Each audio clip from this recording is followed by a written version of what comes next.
Sa number 2, Noseco ang nagpatag nga nagsala lang ang pag-encode sa system gani ang bill sa isa ka konsumidor sa banwa sang hiligaran naglabot sa malapit sa 1 milyon ka pesos. Nagapanawagan ng management sa Negros Occidental Electric Cooperative sa mga konsumidor nga may madako kung unusual kapag saka sa ilang nga bulanan nga electricity bill nga kung mahimo magkadto sa pinakamalapit nga Noseco office agud nga mahatagan ini sa nagakaigo nga assessment kag aksyon.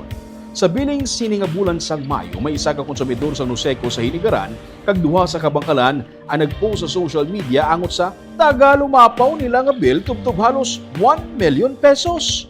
Nakibot ang isa ka konsumidor sa barangay Tagda sa Hiligaran sa makabaton sang bill nga nagdangat sa 922,223.75. Bangod suno sa iya, residential ang ila rate kagyara lang sa 4,000 to 6,000 pesos ang ila average nga konsumo sa kuryente kada bulan.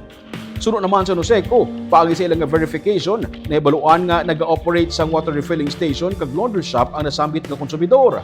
Nakabaton sila sang reklamo sa tung May 18 nga nasunog ang metro bangod sang guba nga terminals kag naisla naman ini pagkasunod nga adlaw. Ugaling, ang final reading sa daan nga metro ang na-encode sa ila system nga nagresulta sang sala nga billing amount sa statement of account.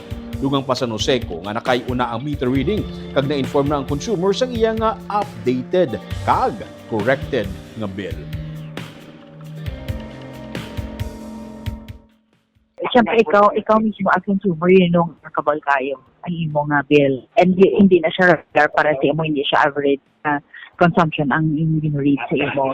So instead, makatunod sila sa nearest na Noseco office kasi dito sila under day mismo if possible na makakanto sila. So decentralize ang atong billing mo. Kung din ka na belong area, dito ka na yung nanon na office makato.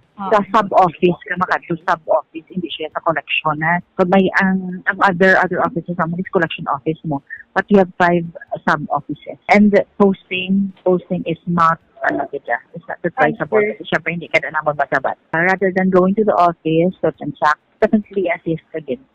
Kasi on our part man, para at least ma-resolve man na, para wala na problema, ma-resolve na yung tagan action.